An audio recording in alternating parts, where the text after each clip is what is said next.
Hi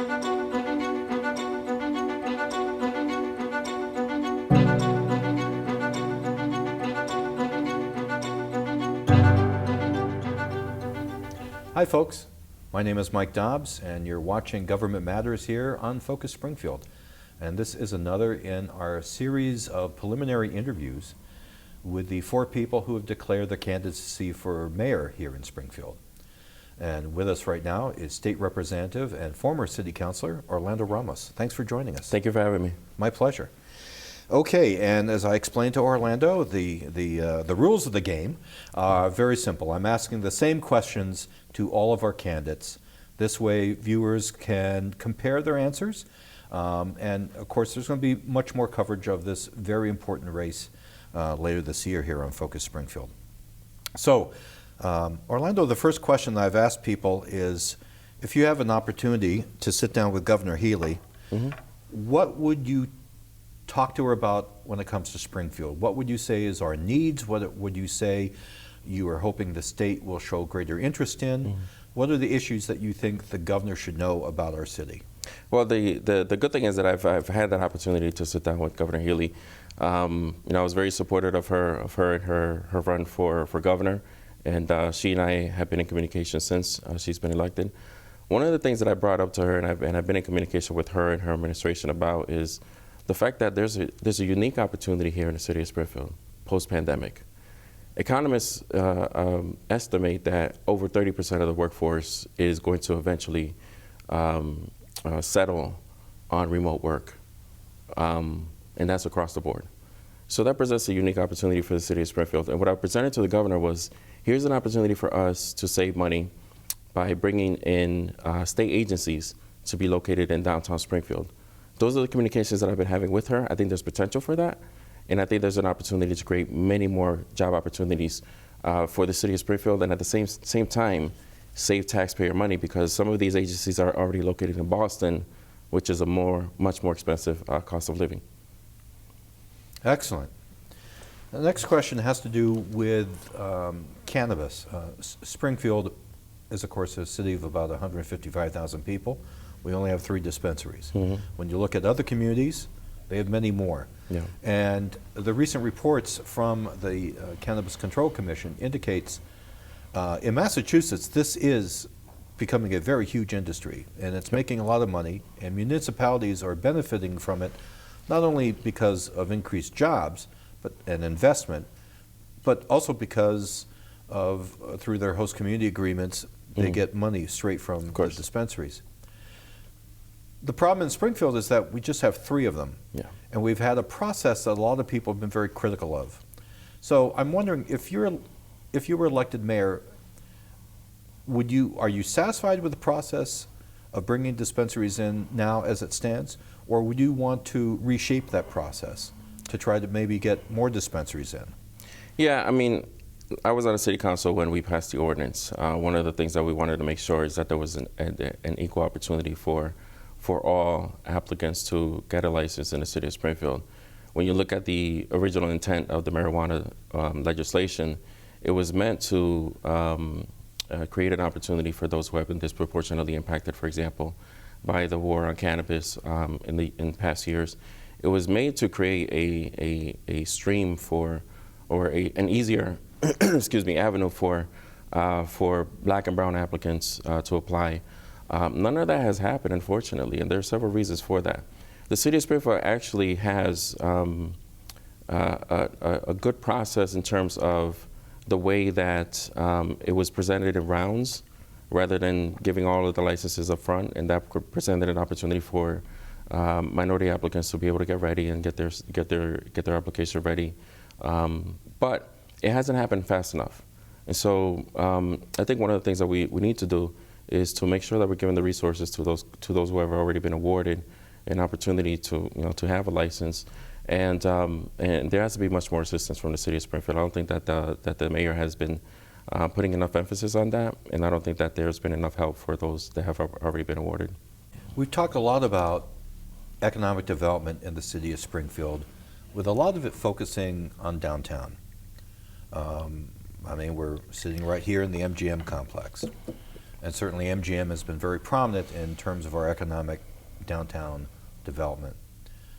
But the question I want to ask you is, isn't it time for us to have economic development opportunities throughout the city in the various neighborhoods? North End, South End, Indian Orchard, Pine Point, my neighborhood of Maple Heights, Six Corners. Because there seems to be a greater emphasis on downtown and not in the neighborhoods. If you were mayor, do you agree with that concept? And if so, what would you try to do to help the neighborhoods with their economic development? I say there has been too much emphasis on downtown. You know, if I'm elected mayor, I'm going to be the mayor for all 17 neighborhoods, not just the mayor for downtown Springfield.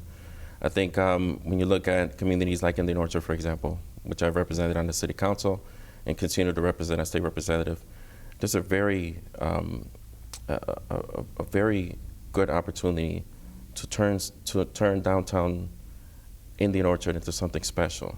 When you consider the history of Indian Orchard, when you consider the fact that thousands of cars commute Main Street from Wilbraham, Chicopee, from Ludlow on a daily basis, and none of them stop. They just drive right by. So we have to give them a reason to stop. One of the things that I proposed a few years ago was, I think there's an opportunity to turn downtown Indian Orchard into a dining district. It's an ideal location for a dining district. I think if we were to create some sort of a plan similar to what we did a few years ago with Worthington Street downtown, and bring that to downtown Indian Orchard, we could really turn that into something special. And there's other examples across the board. I mean, I think that I agree that there has been just way too much emphasis on downtown Springfield, not enough emphasis on the other 16 neighborhoods. And again, if I'm mayor, I'm going to make sure that we create economic development opportunities for all neighborhoods. I was wondering, and I'm asking this to all the candidates, if you're satisfied with the performance so far of the police commission. This has been something that you folks on the city council fought very long and hard to have created.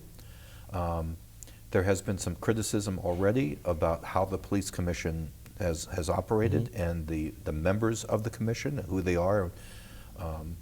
And I'm wondering what your thoughts are, because again, if you're elected mayor, the police commission is going to be something that you're going to have a lot of input into. Well, I was one of the original sponsors of the police commission ordinance all 3 times that we passed it, including the veto override. And I was one of the people who fought to bring litigation against the mayor, because that was our only choice, right? The mayor was refusing to appoint the police commission. He was refusing to follow the law of the city of Springfield, and we had no choice but to take it to court. This is not the commission that I envisioned. Not necessarily, not because of the members, but because of what's happened since they've been appointed.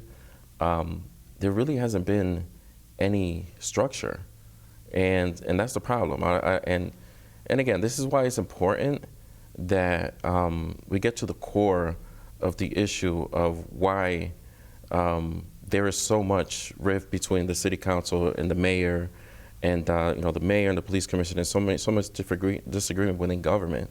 The problem is that the mayor wanted to have much more control over this commission that he should have, even after the lawsuit. So I hear that there was some sort of a memorandum of understanding that was signed where the members of the commission essentially gave up their rights or gave up their power as members. So that was right off the bat, it was designed to fail. Because the ordinance and the law that we passed said that this commission should have the authority to hire, fire, and discipline police, not the police superintendent.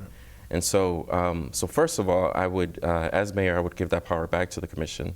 I would appoint commissioners that have the best interests of both the city of Springfield and the police department, because we have to be fair, right? There's 2 sides to this. There's the need to protect police officers from the public, and then there's also the need to protect the public from rogue police officers, right? So we have to be able to see both sides of this issue. We need people who understand that sitting on the commission. I will tell you this, though. The decision that was made by the commission in November of 2022 was an illegal vote. I attended a police commission meeting a few weeks ago where the commissioner of the city of Springfield, solicitor of the city of Springfield finally admitted that what I've been saying all along, 2 out of 5 is not the majority, right? It's a simple math. When you look at Robert's rules, when you look at the rules of the city council, when you look at the rules of basically any government entity, any government board or commission that is made up of several members, you have to have a majority of the overall number in order to pass anything. For some reason, this board thought that they can pass a motion with 2 out of 5 votes. And I've been saying all along that that was an illegal vote. Finally, after the solicitor came out with his legal opinion, which he submitted to the members of the board, he admitted that 2 out of 5 is not the majority. So he put the he put the ball in the court of the commissioners to decide what to do with that information.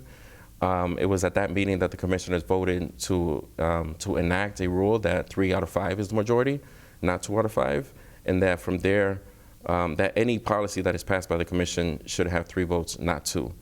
But then he refused to answer the question as to what happens to the November vote, right? So, I mean, in my opinion, that means that the November vote was invalidated. They did not have enough votes, and those 2 police officers that were rehired at the November meeting are not rehired because it was an illegal vote. Following this up, naturally, when we have a police department that's headed by a superintendent who basically serves at the whim of the mayor, the pleasure of the mayor, the question for being anyone who is seeking to run for mayor is, are they satisfied with Superintendent Clapperud's performance? And so I have to ask you that. You know what, I like Cheryl Clapperud. I think, you know, on a personal level, she and I have a very good professional working relationship, picks up my calls anytime I call, responds anytime that I seek answers. So on a personal level, I think that she has been responsive to me as a legislator, right? However, and I think it's no secret that she's getting towards the end of her tenure. I don't think that she's going to seek any sort of renewal for her contract. I think you know, this will be the end of her service once this contract is up. I mean, she's been in the police department for over 40 years, right? So I don't blame her, right? You know, and I commend her for her service for over 40 years to the city of Springfield, and I thank her for that service. But you know, I don't believe that that's going to be even be a question. I think you know, there will be an opportunity to hire a new superintendent at the end of her contract. As mayor, you become chair of the school committee. And so because of that leadership position, I need to ask you what you see as situations, challenges, opportunities to help out the school district, which, as I understand, it looks like we're back to number 2. It looks like we're going to beat out Worcester by a couple hundred kids. So, because Springfield is either the 2nd or 3rd largest school district in the Commonwealth, what we do here is very important. So, as chair of the school committee, what would be some of the things that you would prioritize? Well, one of the things that I would prioritize is teacher recruitment. You know, I think, you know, as a product of the Springfield Public Schools, I'm very proud of, you know, the fact that I graduated from Putnam Vocational Technical High School. One of the things that I noticed as a student was that there weren't very many teachers that looked like me. And, you know, and whenever I did see teachers who looked like me, they were able to connect with me on a different level. And when you consider the fact that the overwhelming majority of students in the Springfield Public School system are African American and Latinos, we have to be cognizant of that, and we have to make sure that we put an emphasis on recruiting teachers that look like the student body that they're teaching. With that comes the responsibility of making the job attractive, and unfortunately, teachers just don't get paid enough. You know, that bottom line, they don't get paid enough. So we have to find a way to create a system where we're compensating our teachers fairly, and compensating in a way that we're attracting new talent. So that's one of the things that I would prioritize, absolutely. And I also think that we need to take advantage of the opportunities that we have with the sort of schools that we have in the city of Springfield and the other higher education institutions. I think that there's room to create a real partnership between the Springfield Public Schools and the colleges that are located in our city. I don't think that there's enough of a partnership there. I think there has to be an easier way to create a path for students in the Springfield Public School system to become college students in our colleges in the city of Springfield. So that's one of the things that I will prioritize as mayor. We're sitting here in the MGM complex, and recently the CEO of MGM Resorts International came to Springfield, had a press conference with Mayor Sarno. During that press conference, he said that MGM had overestimated the Springfield market as a way to explain why it had not lived up to the hiring levels that it promised in the host community agreement, and also to explain as a way why many of the venues, the amenities here at MGM have been closed or on greatly reduced hours. If you were elected, would you want to take a look again at that host community agreement? Would you want them to basically to be compelled to live up to the agreements that they made? You know, in July of 2013, I went to the polls and I voted yes for MGM Springfield. And I did so with high hopes, right? I did so because I believed MGM Springfield when they said they were going to provide 3,000 jobs for our community. I voted yes because I believed the mayor's promise that he would use some of that revenue to reduce property taxes in our city. Here we are 10 years later, and MGM has come short in that promise. They haven't even come close to meeting that 3,000 job goal. And then year after year, as a homeowner, we continue to see our property taxes just increase year after year. So MGM has not met their promise to the city of Springfield.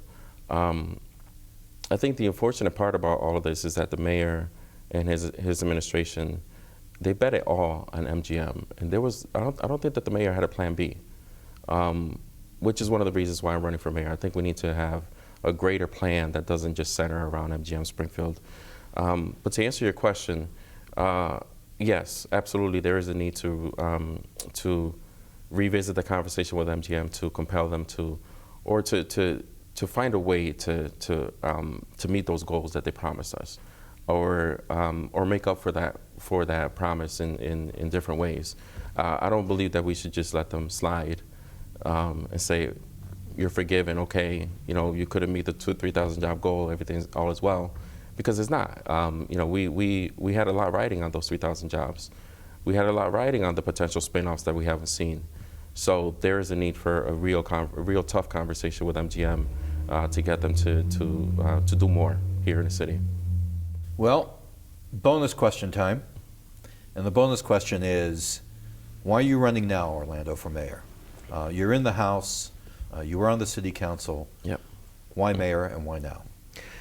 Well, I was born and raised in this great city, right? I'm a product of the Springfield Public Schools. This is where I learned my trade as a carpenter. This is where I got my education at Putnam Vocational Technical High School. This is where I bought my first home and where I chose to raise my daughter, who is now 18 years old. And I chose to raise her here because all of the things that the city of Springfield has to offer. You know, unfortunately, there have been many missed opportunities over the past few years. I made it very clear 4 years ago that I was thinking about running for mayor. This was before I joined the House of Representatives. And at the time, I didn't feel that the city was ready for change. Change was much needed in 2019, but I don't think that the city was ready for it. 4 years later, I think our city's ready. I think we've seen that while Mayor Sarno was the mayor for 2007 when he got elected, he's not the right person to lead our city in 2023. We need new leadership. We need a new vision, and that's what I have to offer. I have a very comprehensive plan for economic development in our city. I have a very strong plan for public safety in our city. You know, as much as I love my city, and as much as I defend our city, you know, we have to be honest. We can do better, right?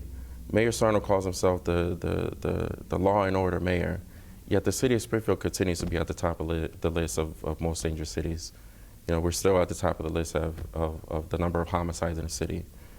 So we have to do better. I think that we can have we deserve a better, safer Springfield. And we're not going to get that from this current administration. So it's time for a new leadership. It's time for a new vision. To be completely honest with you, I love my job as a legislator.